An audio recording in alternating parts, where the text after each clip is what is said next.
I've been working as an aerospace engineer in the UK for the past few years, and I've noticed a paradox in modern careers. It's called golden handcuffs. The more successful you become in your career, the less optionality or choices of actions you have, which is why it is very important for us to understand the salary system earlier in our careers. So without wasting much time, this is what the salary system is on the surface level.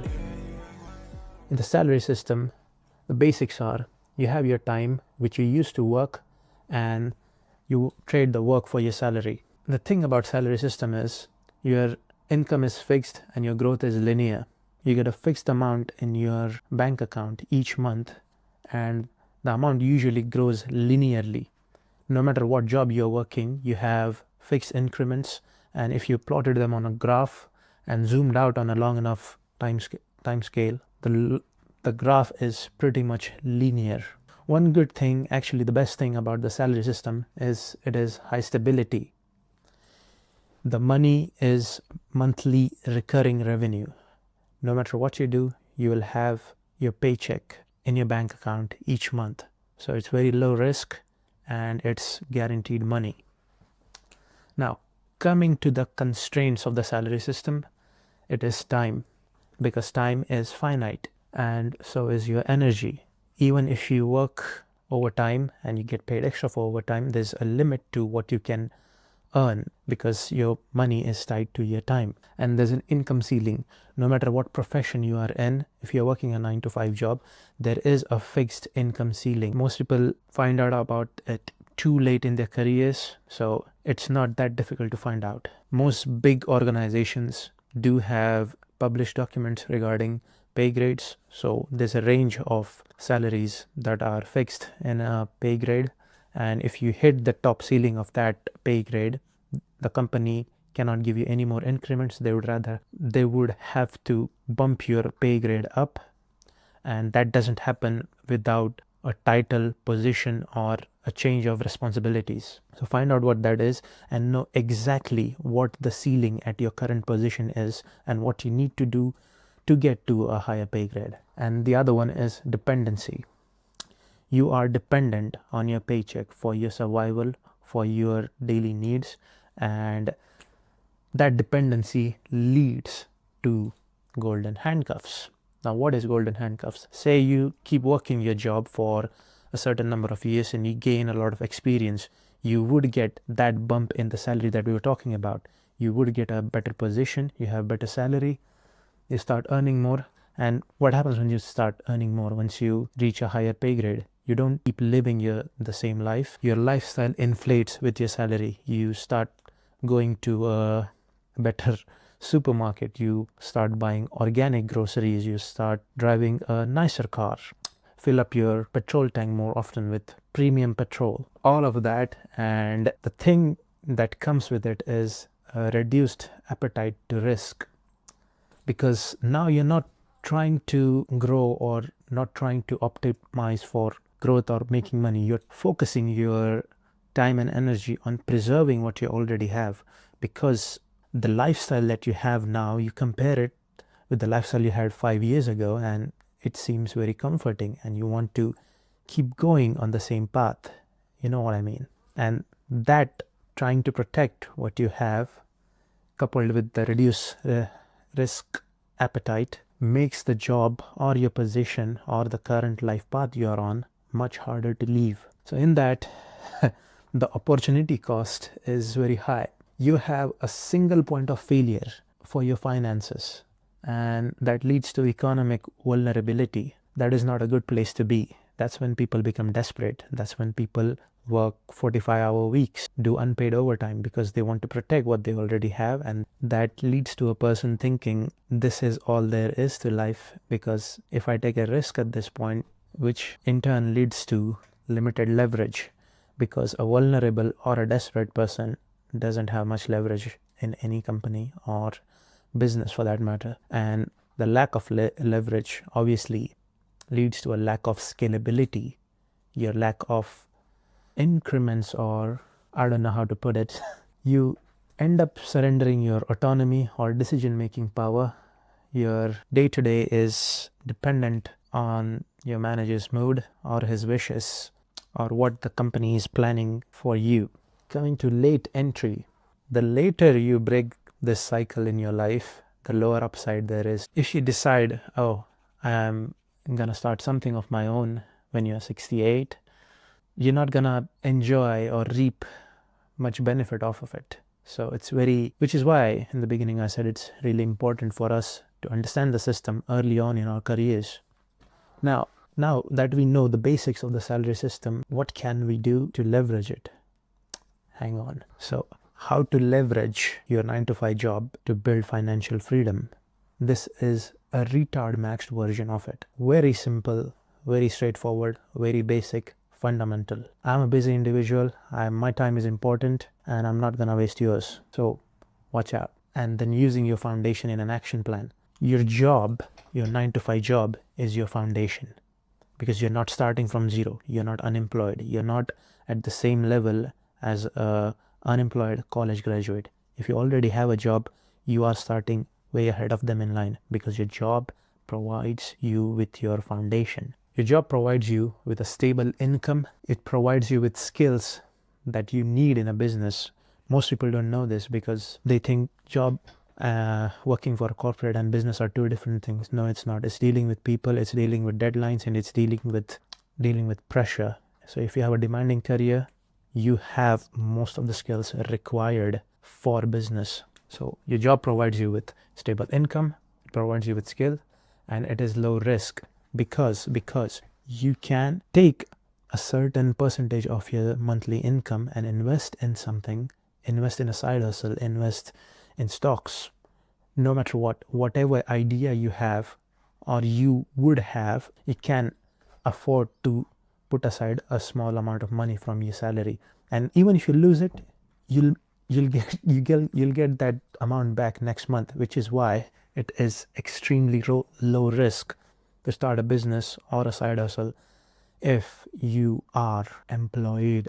So the goal of the leverage plan is simple. We have to transition from a salary only system, from a single point of failure, to salary plus leverage. It could be anything, any other income stream that you are planning on building using your saved up amount from your monthly salary. The goal is to move from a linear growth system to an asymmetric growth system. Remember how we talked about your salary grows linearly pretty much. We want to change that to grow asymmetrically, because in business or in a side hustle or something you're not trading your time, grows exponentially at a certain point. In the beginning stages of it, it may not generate any revenue, but once it starts generating revenue, it overflows. And it's not, from my personal experience, I do not currently have a business that is overflowing with money. It is what I have seen in the market. It's what I have heard from a lot of successful people by reading their stories, listening people who have started their side hustles, who own businesses and still work in my company. There is people like that. You are basically working for free for the first few months, and once it starts generating revenue, it usually overflows. So we talked about how you can use your foundation to fund your side engine. Now coming to the action plan, the first and foremost thing is keep your job. Do not think of quitting your job in the near future. I personally am starting a side hustle now, and I do not want to quit my job anytime soon. One, because I love my job, and second, it provides me with a really good foundation.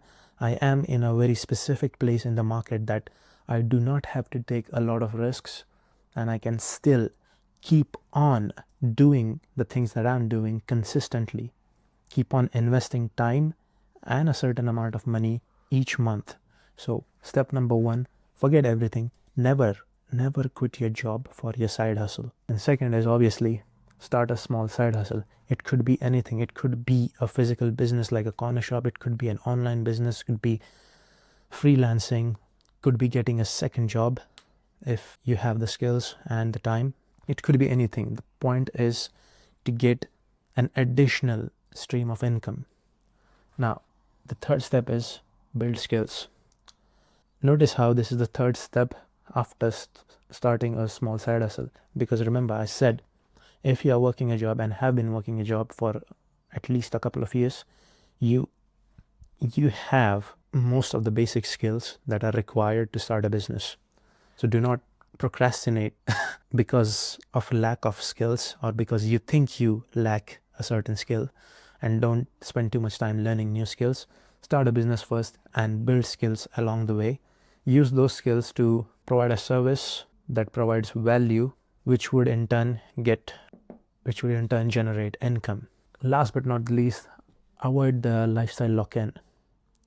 Now this is, of course, the last part and later and not so important. This is basically saying once you start generating a sustained stream of income from your side hustle, do not inflate your lifestyle. Instead, use that money to scale. The rules of our side hustle, the rules of the leverage system are pretty simple. You have to start small.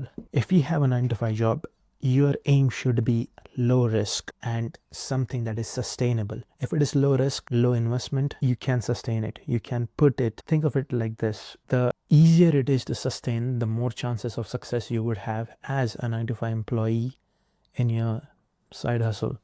Because if you start with an initial investment of a higher sum, say more than 5 grand, it is not sustainable for an average 9-to-5 employee, at least not in the UK or in the EU. For them to do it sustainably, you cannot invest 5 grand. An average engineer cannot invest 5 grand a month into any business. Start small, design for low energy, focus on consistency. What does low energy mean? It means you can only dedicate a couple of hours a day towards your business. You cannot do it full time, because remember, step number 1, we are not quitting our job, and most people, me included, have a personal life and you have to give time to your loved ones. So build for low energy and dedicate a couple of hours a day towards your business. And always think long term. Do not think you're gonna be a millionaire in 6 months. The chances of that happening are very slim, if at all. So think of it as a long-term, sustained stream of income that grows with time and at a certain point would overflow and grow exponentially. Always think long term, because we are starting low risk, low reward in the beginning. You can scale eventually. And last but not the least, very important, build it before you need it. Most people wait too late in their lives and in their careers to take any action apart from their job. They think getting a promotion is the most important thing they can focus on right now. I assure you it's not. The ceiling and the reward is not very lucrative. If you don't know exactly what the reward is, go and find out. Talk to people. Go on walks during lunchtime. That's what I do. That's when I talk informally with my colleagues and find out about salaries. And once you find out, it may not be as lucrative as you think it is, and your time is much better spent on something that is your own. And if you are confused about what business you can start or how to start, and in the beginning stages of your life, like myself, I have created a free school community which I have linked in the description and in the pinned comment, where professionals from all around the world, white-collar professionals, can come and discuss their side hustles. It's a very new community. There's not much in it. I'm building it in real time. I'm building it with you guys. So please check it out. I hope at least one person watches this video until the end and tries to join my community, and I'll see you there. More videos coming soon. Thanks for watching.